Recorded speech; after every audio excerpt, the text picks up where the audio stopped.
we're going to move on in schedule here. So I want to introduce Linda Inghammar, who's going to talk about how to not shoot yourself and your colleagues in the feet. Yeah, hi. So actually the name of this talk is The Art of Feedback, but I think we had a little bit of miscommunication there. So yeah, okay, it's not a gun safety thing I'm going to show you, unfortunately. If you thought that, you are free to leave right now. That is okay. Will not hunt you. But yeah, so this is going to be a short guide on how to give and take feedback and how to make sure that it doesn't turn into a personal attack. First, a little bit about me then. My name is Linda, and I'm a game designer and visual scripter. I'll also call myself a process poker because I do a lot of how you work as well. How do we make the game design as good as possible? How do we make sure the structure around it is as good as possible? I started my journey here in Skövde over 10 years ago. And since then, I've done a bunch of different things. Released 2 Need for Speed games, Payback and Heat. Also was a part of the Lost in Random team that released a month or so ago. And currently I work on Entropia Universe, the Unreal remake. At the beginning of this year, I started a company, a game company, with 2 of my friends and colleagues, where we both make our own games, but also partner up with other studios, so they can have the optimal design or the best processes that they can make. This talk, though, it's not about the what, but about the how. We're not going to go so deep into the content, what you might be giving, but rather around it. How do you do it? How do you make sure you have a comfortable conversation? As I'm a game designer, there will be a lot of game designer-based issues, but I strongly believe that that will not mean that the solutions won't fit you if you're not a game designer or even if you're not a game dev. Because I think it's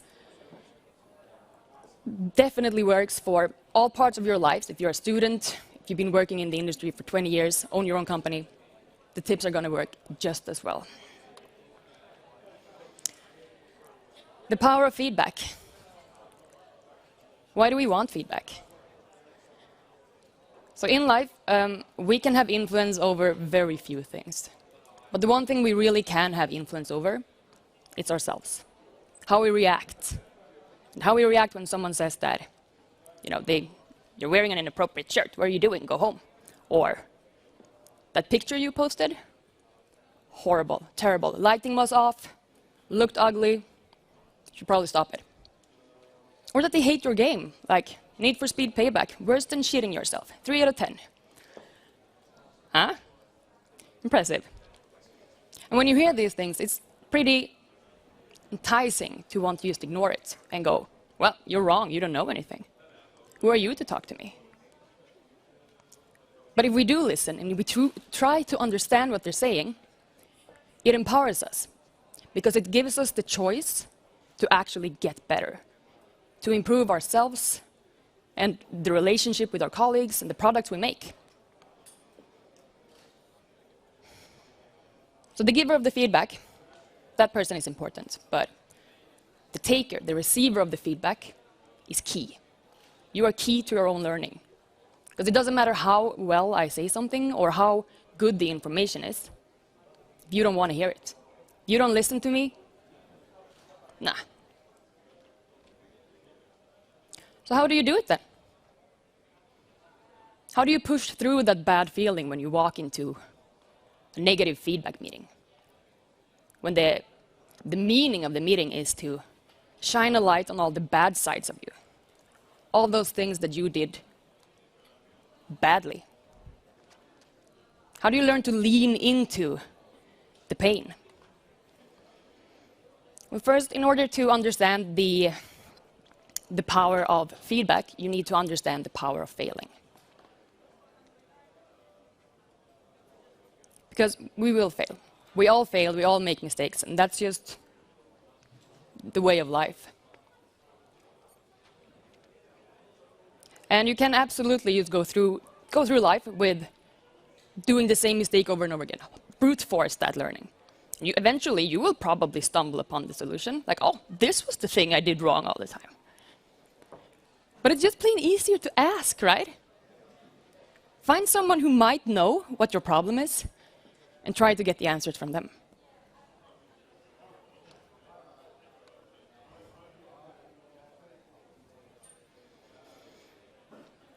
As people, generally, we have two different mindsets. We have the people who think they are struggling and those who are learning. The static people and the growing people. And the static people are the ones who go into do a new thing. And they fail miserably, awfully. They used to be absolutely terrible at this thing. And they go out of it thinking, wow, okay, I'm bad. No point in doing it again. Proof's in the pudding, I'm bad. But the learning personality goes in, fails equally hard, does terribly, and comes out of it thinking, I have so much to learn. Because they understand that it's just another stepping stone in order to get better. And if you are the struggling personality, the static one, it's kind of easy to lean into thinking that you should stop, back off. But the learning one doubles down when they're bad and really try to do better. So is failure proof that you're bad? Or is it just the first step at getting better? Then again, it's important to understand that some things you are definitely struggling, not learning. Like, it does not matter how hard or fast you are flapping your arms. You are not learning to fly, you are struggling at it. But feedback, though, learning to take that is a skill. So what is feedback? It's the quarterly talk you have with your manager, where they explain the things that you did badly, or well, what your growth curve might be, where you're going next. It might be a review meeting about your prototype. What do they like? What do they not like? What should we remove from it or add? Or it's a guy flipping you off in traffic. All of these are feedback. Some of them more helpful than others, absolutely, but they're all feedback. And we can kind of put them all into three different categories. You have appreciation, which is for many people the easiest one to get, because it's when we get that pat on the back, like, you did a good job, thank you for helping me. You have coaching, which is when we get tips and tricks on how we can do something better. It's generally what we think about when we hear coaching. It's, if you bicycle faster, it will be better. Like, stability gives you speed. Do it. Or, well, maybe you don't start with telling everyone they're an idiot, and they might actually listen to you. And finally, we have evaluation. It's the here is where you stand, the math test. You got it back. You got 10 out of 20 points. You pass, or you fail. You're not going to get a raise this year, because you didn't do X, Y, and Z. Or you're doing above expectations, so we're making you a full-time hire.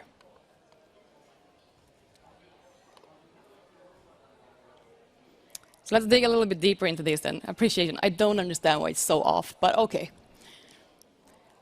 As I said before, for many it's the easiest feedback to get, but for a lot it's also actually the hardest one. Because maybe they just don't know how to take it, or they think you're insincere about it. If you come up to me and you say, oh, you look good today, and I'm wearing my pajamas that I had since I was 9, I haven't showered in a week, I'm not going to say thank you. I'm going to go, okay, sure. And it's important here to be sincere, because people are generally really good at picking up on little facial expressions, the tones in our voices, and the body language that we use. So they will be able to pick up on that you don't mean what you say. And they're going to start reacting in the opposite way of what you're thinking or wanting.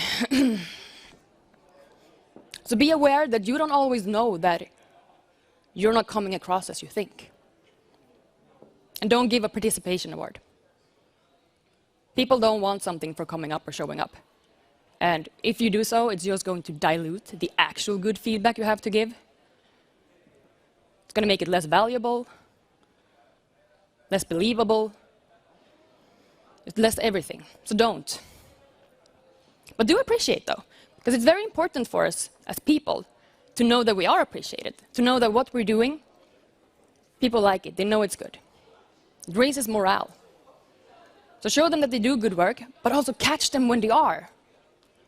If you have a person that's done 500 bad things, but finally they're doing this one thing that you're like, perfect, exactly what I'm looking for.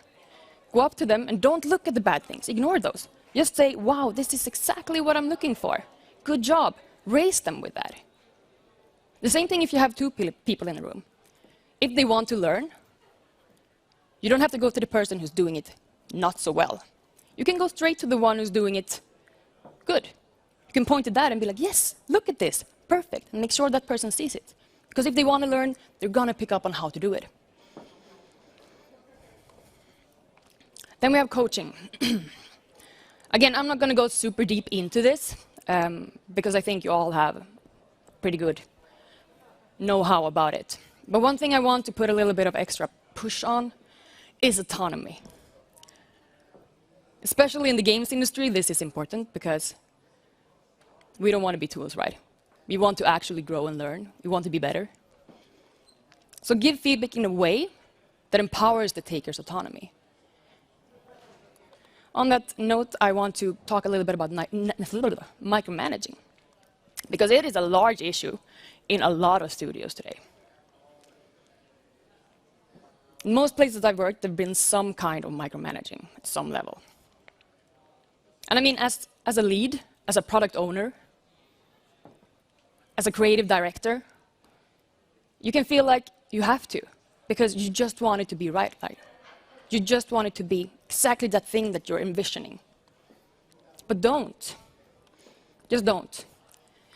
Trust that you've hired competent personnel, first off. But even if you're not sure about this, let them show what they can do. Allow them to make mistakes. Allow them to fail. Allow them to grow from it. Set clear expectations.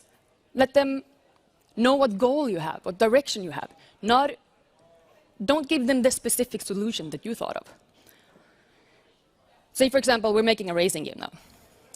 You come up to me and you say, hey, this checkpoint, I want it 1 meter to the left. Okay. Why, though? Why do you want it 1 meter to the left? I could do that, but then you're just making me a tool. You could do it. It would be faster for you to just go in, move it, done. Instead of walking over to me, making me open the program, doing the change, submitting it. Give me the problem that you see. Okay, the checkpoint is in the way, maybe. We have spent months and months on this beautiful backdrop, on the view that you have here in the background. And the checkpoint it's obstructing it. We want them to be able to see this amazing thing. Okay, tell me that. Tell me that the issue is the view here. Or maybe we're just worried that it's too tight of a curve. They're all going to drive and crash straight into the wall. Yeah, that's a bad thing. But is the solution really move the checkpoint? Or is it okay for me to figure out a different way to do this? Maybe alter the track completely. Don't tell me the solution, tell me the problem. And tell them the consequences. If you say, for example, I need this in my hand by Friday, otherwise I'm going to have to give it to someone else, because this is a large, important feature, and we're stopping everyone in production unless we have it by Friday. Make sure you don't say it as an attack, because it doesn't need to be. But make sure they know. And last but not least, throw perfection out the window. Doesn't matter if this checkpoint is here or 1 meter to the left. It does not matter. Leave it. And then you're getting micromanaged. Okay. How do you solve that then? First off, open conversation with the person who is micromanaging you. What is it that's triggering you to feel like you need to micromanage me? Maybe there's something you can work out together in order to actually, solve the issue. And establish boundaries. You can tell them it's not okay for you to come and give me the solution that you have thought of, because I'm the expert there. I know better than you what we probably should be doing. Tell me the problem you're seeing, let me figure out the solution. Or just, you're not allowed to come into my office every hour. and tell me new feedback. You need to give me time to act on the first you give me. And I need time to focus. I can't have you come in here and disturb me all the time. It doesn't work like that. And again, I understand that this might sound easy for me to say, right? But if you can't do it on your own, see if you can find help. Can you find someone else that can come and maybe be a third party? Make sure you get to the point where you want to be or you need to be, because it is better for both of you and for the product in the end. And build trust. You're probably going to be micromanaged when you start a company because that's just how it is. They don't trust you. They don't know what you can do. But the more you work, make sure that they know you know what you're doing. The more you work, the less they should need to at all look at you. And worst case scenario, if all else fails, centralize the feedback. Make sure you go through a third party, someone both you and the micromanager can agree on. Let them weed through the feedback. Let them see what is actual good feedback and what is micromanaging.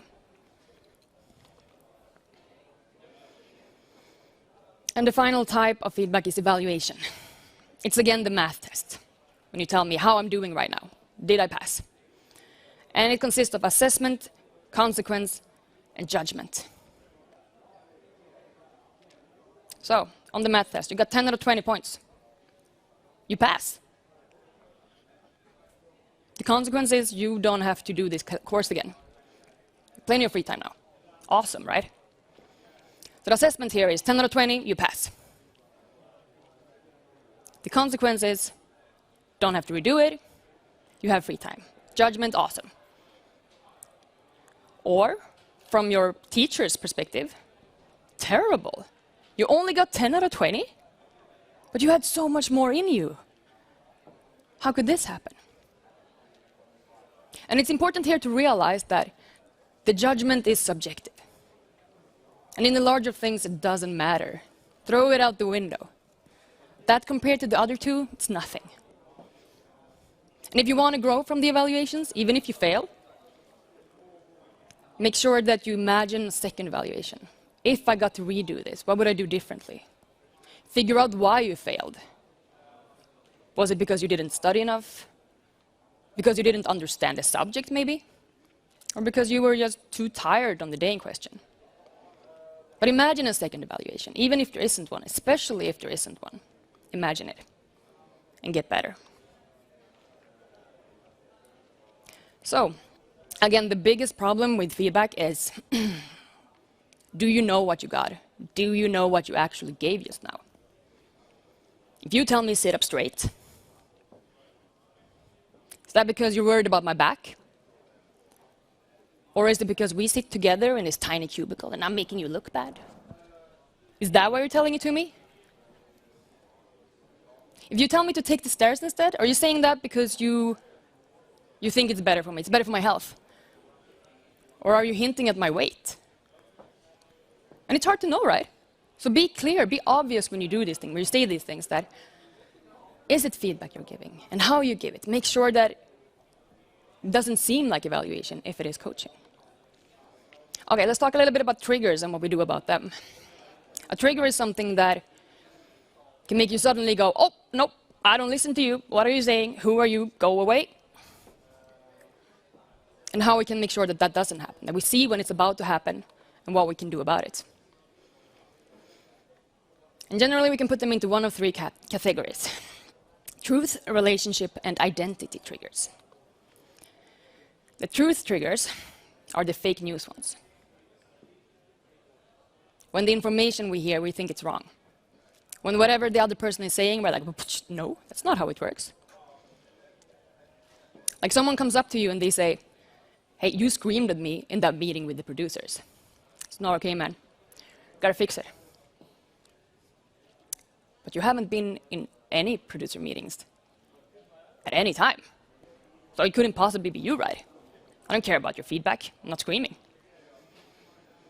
Or you had a meeting where someone comes up there and said, you're 10 minutes late. Why? Stop it. You weren't 10 minutes late. You walked into that room and you saw the wall clock. You were 3 minutes late, maybe 4, maximum 5, but you were not 10 minutes late. Or it can be any of these that just makes you go, pop, pop, pop, pop, pop. No. That's ridiculous. But to start off, it might not be ridiculous. It could be that you don't have all the information. Like in some cases, the truth is on your side. The facts are on your side. You weren't in any producer meetings. You have not been screaming. But take the other one, for example. I wasn't 10 minutes late. You looked at the clock when you walked in. You saw 5 minutes maximum. But that clock has been off for years. 15 minutes. So you weren't 5 minutes late or 10 minutes. You were 20 minutes late. It's not exaggeration anymore. It's actually, you were actually pretty late. Or if you sit down with the prototype and you talk to your senior about it and you go, here's that interactivity you wanted. Look at all the interactive things I've made. You can pick up a bottle. You can shoot with a bow and arrow. Okay? And he looks at it and he goes, there's no interactivity here. Is the problem then maybe that we're having different information behind the same word? When you hear interactivity, what do you hear? What do you think? For me, it's obviously picking up bottles and shooting with bow and arrow. What is it for you? And if you dig deeper there, you might realize that, oh, okay, talking to NPCs. Yeah, there is no talking with NPCs here because I did not understand that that was what you wanted. So think one extra time. Am I basing what I'm hearing here or what I'm thinking, my standpoint, am I basing it on false or incomplete information? Is there something you can say that might sway me? Information missing that would make me change my mind? Oops, that's fine. So how do you not get triggered then? You understand. You make sure you're getting the information loud and clear, because that is the most important thing for us as receivers. Make sure we understand what we're hearing. And if you're unsure, stop, ask them, clarify. What is it you're thinking that makes you think this thing is such a large problem when I think it's nothing? How do you see this interaction that we just had? What was your interpretation of it? Maybe it's a culture clash. If we have small issues within our culture, so to speak, they're going to amplify above borders. If my British boss comes up to me and says, please think about this some more, what does that mean? Does it mean, wow, garbage? Throw it out, think about it again, come back with something new. Think about it some more. This is not good.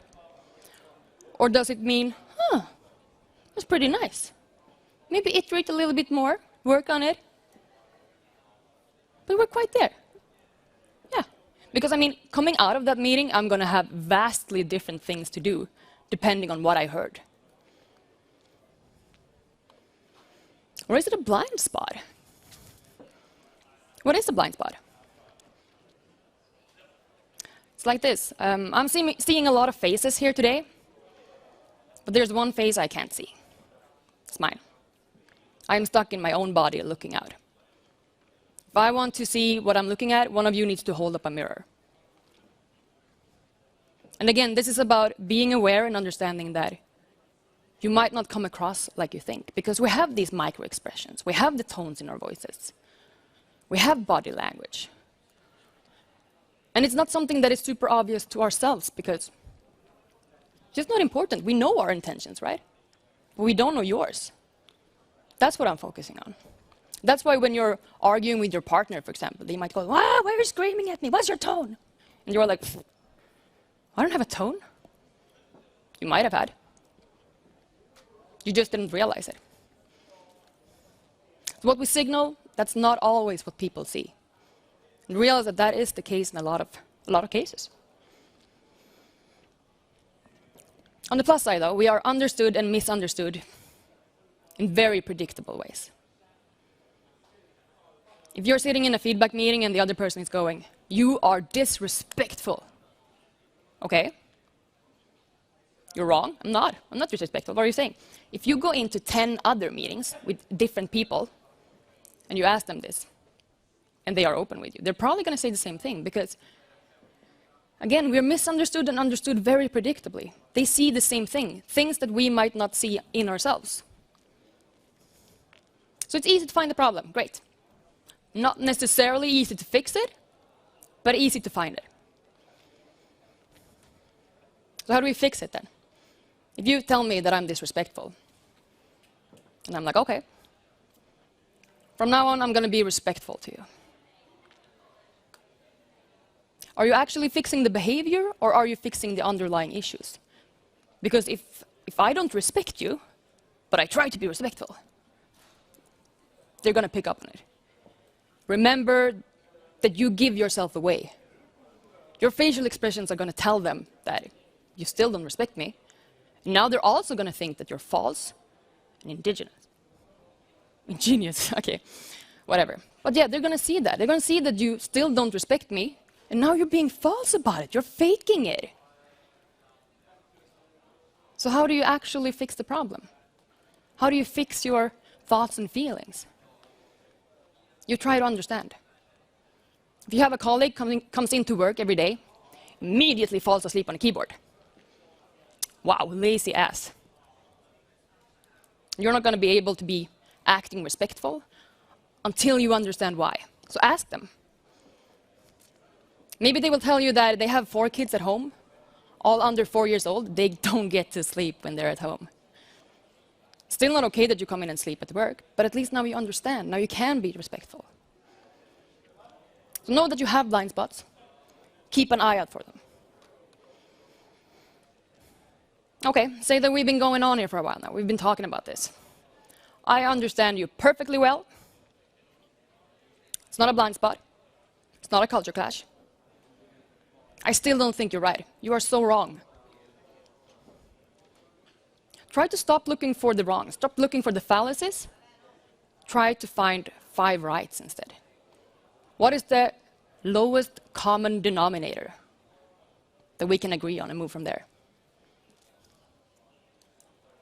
So, okay, we can't agree that this is a circle. Is it maybe circle-ish? Can we agree it's a shape? Got to start somewhere. Then we have relationship triggers. These are the triggers that flare in our head when we don't think you as a person have the right to say something to us. You are late every time, every meeting, and for once I'm late. And you come up to me and you go, wow, you were late. It's not bad, you should stop that. You know what, I have some tips and tricks for you actually. You want to see some tips and tricks? Am I going to be open to hearing those tips and tricks? Not likely, right? But actually, the information this person is giving me could be good. Maybe they've researched it. It doesn't work for them, but they do have all the intel and they could tell you. So remove the what, the information, from the who.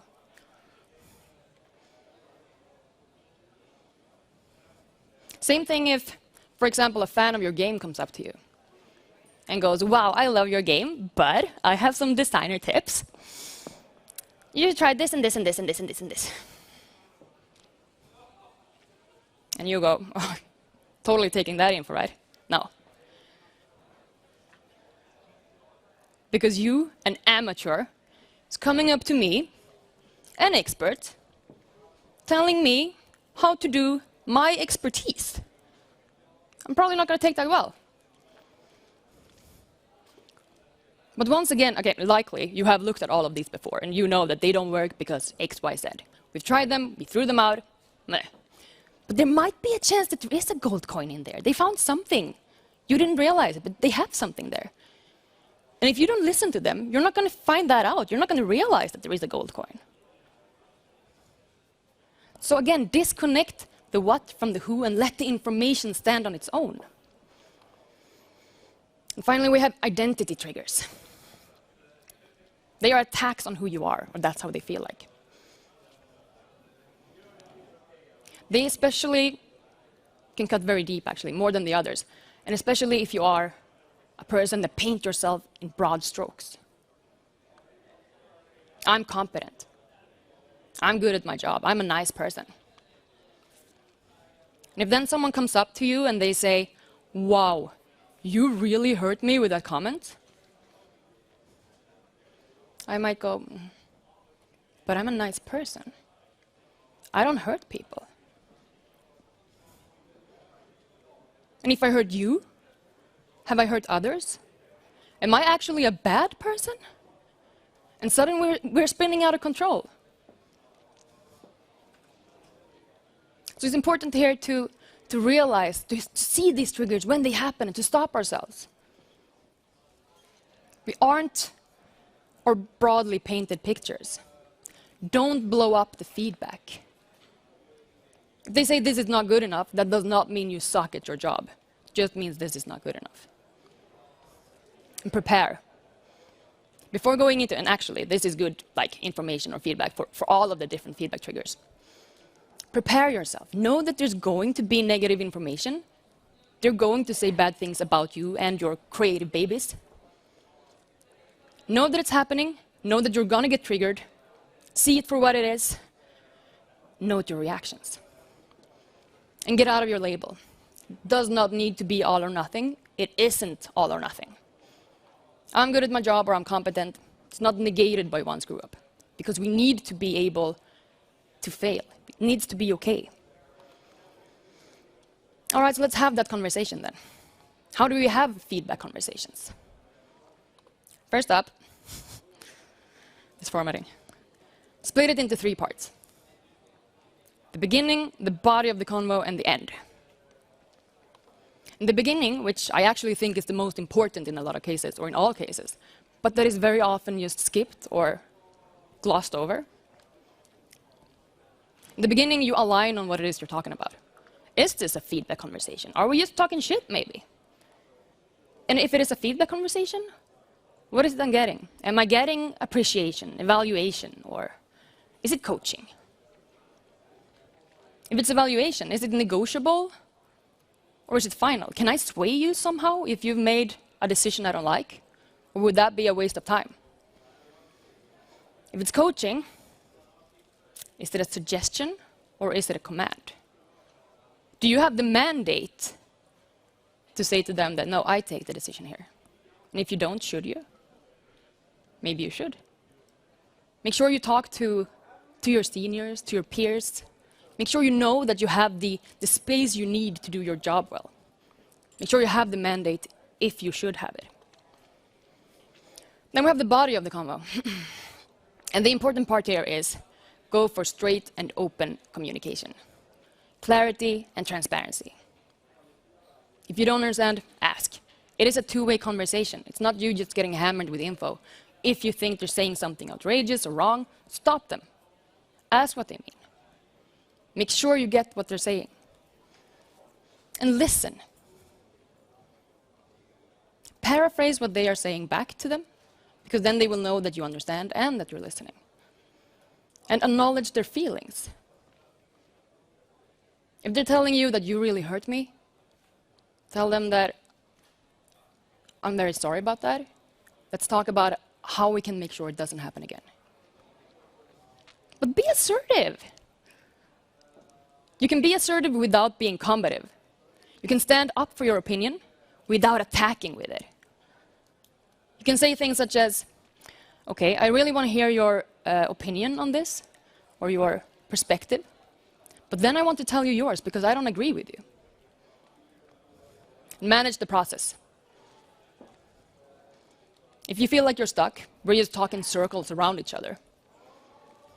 Take it up with the other person. See if they think the same thing. And how can you move out of this? How can you move forward together? And problem solve.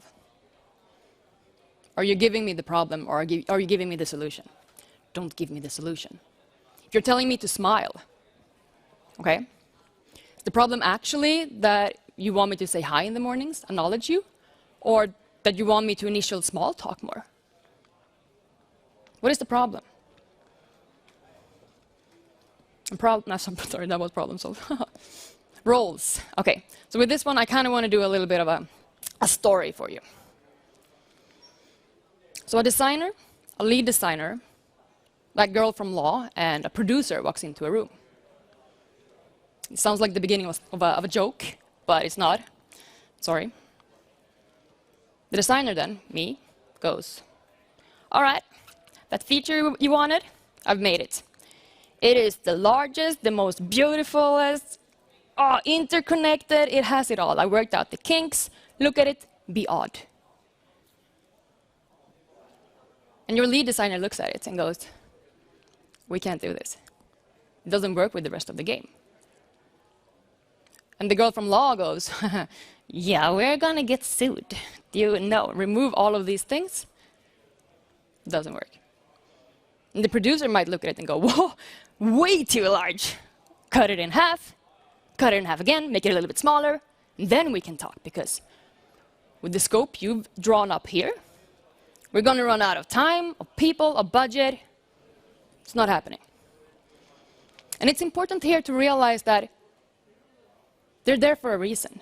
They're not there to antagonize you because they don't like your ideas. We can all be correct in this meeting. It could be the biggest, most beautiful feature ever. But it doesn't matter if it doesn't work with the game, if we get sued over it. We can only make a fraction before we run out of time and people. See them for what they are and realize that taking their advice, even if they're making the amazing feature worse, it's actually better for the product in the end. And triggers.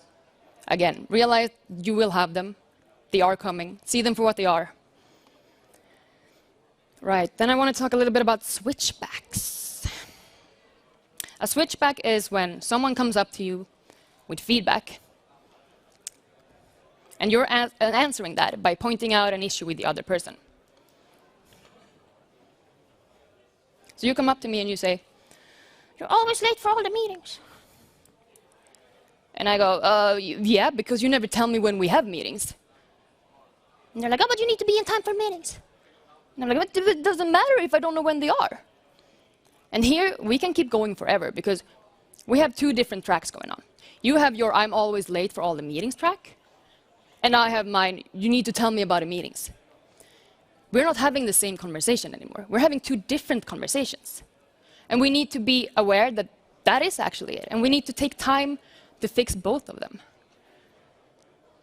You need to give time to first fix the issue then about me not being on time for meetings, maybe. I don't have to agree with you. We can still solve that issue on its own. But then I would like us to take some time and talk about why you never tell me that we have meetings. What's that problem? And then you have silent switchbacks, which is basically the same. We have the same scenario. But this time, you tell me that I'm always late for meetings, and I don't say that you never tell me about it, but I think it. I'm not listening anymore, because I'm silently going off on my second track here. Same issue, but the other person doesn't even know that we're switchbacking now, or switch tracking. So how do you solve that then? It's pretty simple. Just make sure they know it. Make sure they are aware that you have two different tracks, and again, give them time each.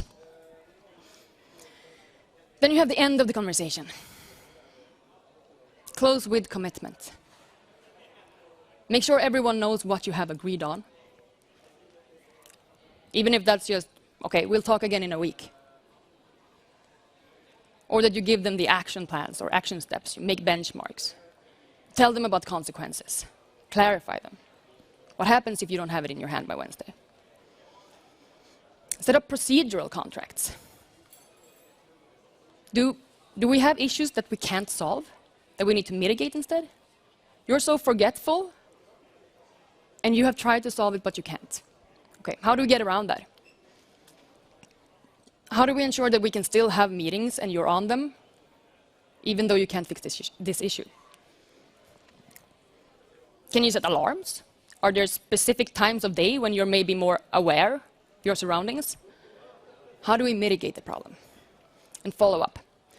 Make sure you don't let the information, what's been said, run out into the sand, because it's a waste of time for all of us. And if the change you're going to make, if that's what you're hearing, if it's low cost, even though it's wrong, you're like, never going to work, give it a chance anyways. If it doesn't cost you anything to try it, try it. Then you can see that it's wrong, and then you can throw it out. And once the decision has been made, once the judgment has fallen, so to speak, make it transparent, make it discussable, because it's so much more palatable for everyone if they understand why it's been taken. Even if they think you're wrong, they will have an easier time to deal with it. Okay, and then with all this being said, is it okay to not want feedback? And yeah, absolutely it is. But be obvious or clear about why you don't want it. I'm not in the headspace right now to deal with feedback, or my product is not at the stage where it can be coached, or where I can be coached. I only need appreciation, or I can only take appreciation right now. And that's okay. But why do you not want it? Is it because you have bad feedback givers in your surroundings? Do they not listen when you say that you need feedback in certain ways? I can't deal with you coaching me in front of people.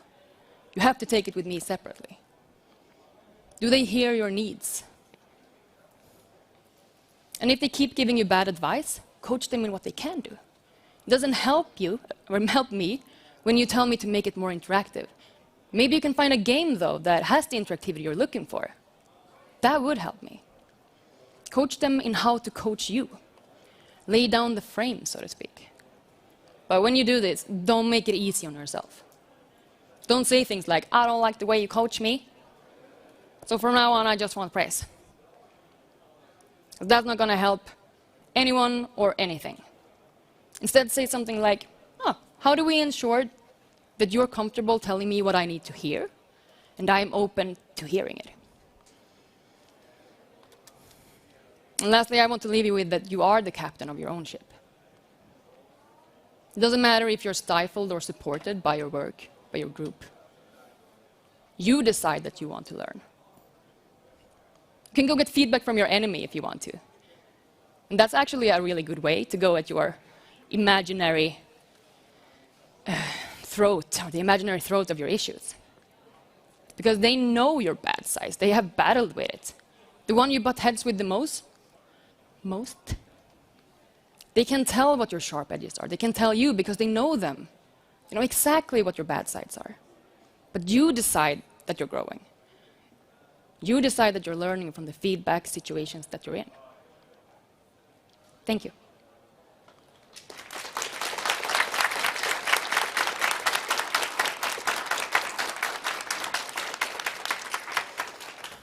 Do we have any questions?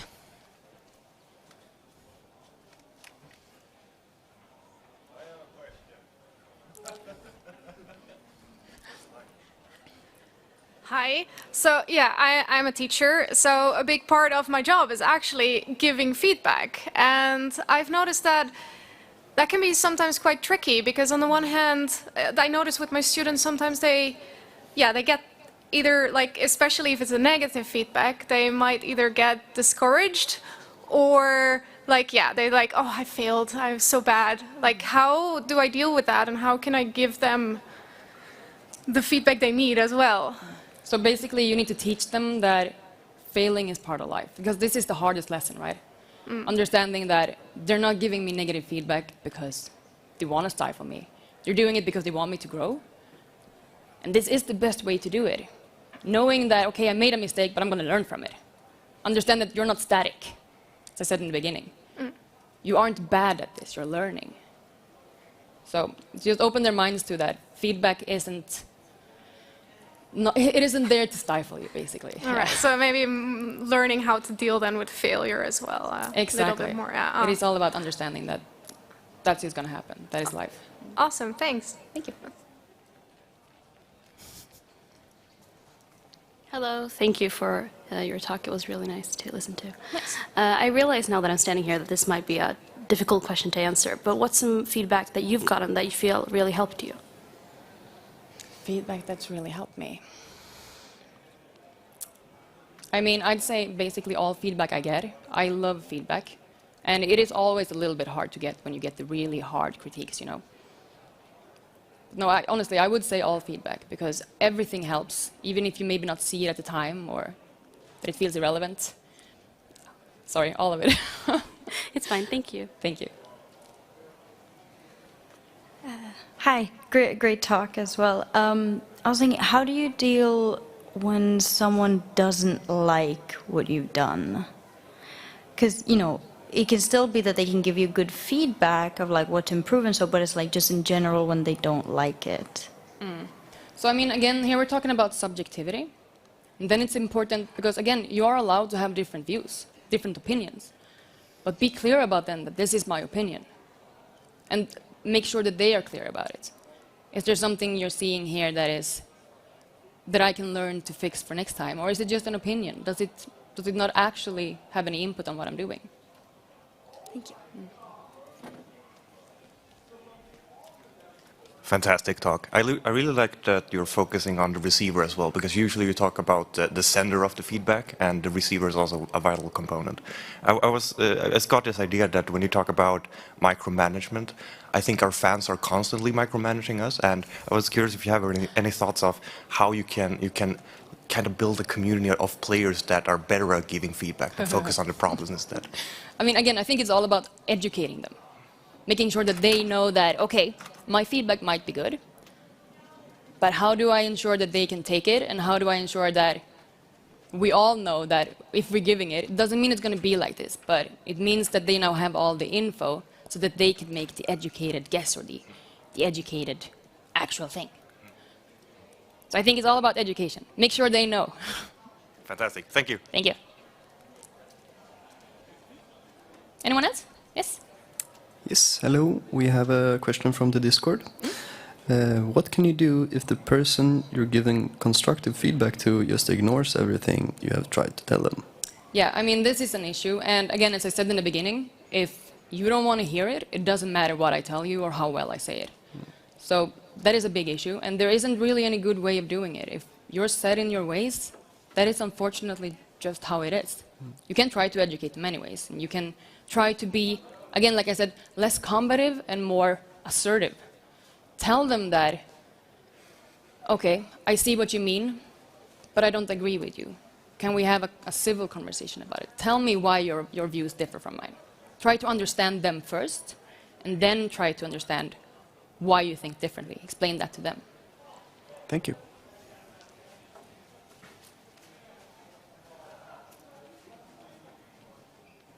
Anything else? All right, then thank you.